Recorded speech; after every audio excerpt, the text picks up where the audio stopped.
ನಮಸ್ಕಾರ, ನೀವು ನೋಡ್ತಾ ಇದ್ದೀರಾ ಯು ಟೈಮ್ಸ್ ಕನ್ನಡ. ನಾನು ಪವಿತ್ರ ಕೆ. ದಿನ ಬೆಳಗಾದ್ರೆ ಅದೆಷ್ಟೋ ಸಾವಿರಾರು ಮಂದಿ ಕೋಲಾರದಿಂದ ಬೆಂಗಳೂರಿಗೆ ಪ್ರಯಾಣವನ್ನ ಮಾಡ್ತಾರೆ. ಅದು ಬೆಳಗಿನ ಜಾವ 3 ಗಂಟೆಯಿಂದ 11:30 ಆದ್ರೂ ಕೂಡ ಪ್ರಯಾಣಿಕರ ಸಂಖ್ಯೆ ಕಡಿಮೆ ಆಗೋದಿಲ್ಲ. KR ಪುರಂ ನಂತರ ವಾಹನ ದಟ್ಟಣೆಯಿಂದ ಯಾವ ಮಟ್ಟಿಗೆ ಟ್ರಾಫಿಕ್ ಜಾಮ್ ಆಗಿರುತ್ತೆ ಅಂತ ಎಂತಹವರು ಕೂಡ ಒಂದ್ಸತಿ ಅನುಭವವನ್ನ ಪಡೆದಿರ್ತೀರಾ. ಇನ್ನು ಮಳೆ ಬಂದ್ರೆ ಸಾಕು, ಆ ರಸ್ತೆಗಳು ಆ ವಾಹನ ಸವಾರರ ಪಾಡಂತೂ ಕೇಳೋದೇ ಬೇಡ. ಇಂತಹ ಪರಿಸ್ಥಿತಿಯಲ್ಲಿ ಕೋಲಾರಕ್ಕೆ ಅತಿ ಮುಖ್ಯವಾಗಿ ಬೇಕಾದದ್ದು ಮೆಟ್ರೋ. ಬೆಂಗಳೂರಿಂದ ತುಮಕೂರಿಗೆ ಹಾಗೆ ಬೆಂಗಳೂರಿಂದ ಕೋಲಾರಕ್ಕೆ ಸರಿಸುಮಾರು ಸೇಮ್ ಡಿಸ್ಟೆನ್ಸ್ ಇದೆ. ಆದ್ರೆ ತುಮಕೂರಿಗೆ ಸಿಕ್ಕಂತ ನಮ್ಮ ಮೆಟ್ರೋ ಭಾಗ್ಯ ಕೋಲಾರಕ್ಕೆ ಯಾಕಿಲ್ಲ? ತುಮಕೂರಲ್ಲಿ ಮಾತ್ರ ಪ್ರಭಾವಿ ಮುಖಂಡರಿರೋದ, ಅವರು ಮಾತ್ರ ರಾಜ್ಯ ಸರ್ಕಾರದ ಮೇಲೆ ಒತ್ತಡವನ್ನ ತಂದು ನಮ್ಮ ಮೆಟ್ರೋವನ್ನ ಅವ್ರದಾಗಿಸ್ಕೊಂಡ್ರು. ಆದ್ರೆ ಕೋಲಾರದ ಜನಪ್ರತಿನಿಧಿಗಳಾಗ್ಲಿ ರಾಜಕಾರಣಿಗಳಾಗ್ಲಿ ಏನ್ ಮಾಡ್ತಾ ಇದ್ದಾರೆ? ಇವರೆಲ್ಲ ಘಟಾನುಘಟಿ ರಾಜಕಾರಣಿಗಳಲ್ವಾ ಅನ್ನೋ ಪ್ರಶ್ನೆ ಜನಸಾಮಾನ್ಯರಲ್ಲಿ ಮೂಡ್ತಾ ಇದೆ.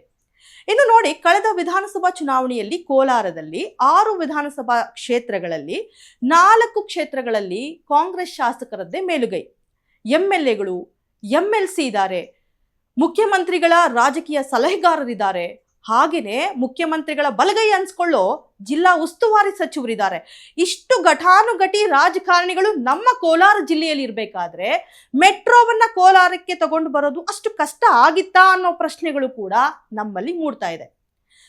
ಅದೇ ರೀತಿ ನನ್ನ ಕ್ಷೇತ್ರಕ್ಕೆ ಅಷ್ಟು ಕೋಟಿ ಇಷ್ಟು ಕೋಟಿ ಅನುದಾನವನ್ನ ತಂದು ನಾನು ಅಭಿವೃದ್ಧಿ ಪಡಿಸಿದ್ದೀನಿ ಅಂತ ಮಾತನಾಡ್ಕೊಳ್ಳುವಂತಹ MLAಗಳು ಈ ಮೆಟ್ರೋವನ್ನ ತರುವಲ್ಲಿ ಯಾಕೆ ವಿಫಲರಾದ್ರು ಅನ್ನೋ ಪ್ರಶ್ನೆಗಳು ಮೂಡುತ್ತೆ.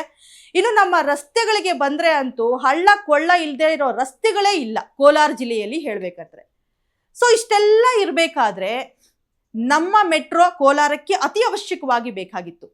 ಅದೇನೇ ಇರಲಿ, ತುಮಕೂರಿಗೆ ಟೆಂಡರ್ ಹಂತವನ್ನ ತಲುಪಿರುವಂತಹ ನಮ್ಮ ಮೆಟ್ರೋ ಕೋಲಾರಕ್ಕೆ ಅತಿ ಅವಶ್ಯಕವಾಗಿ ಬೇಕಾಗಿದೆ.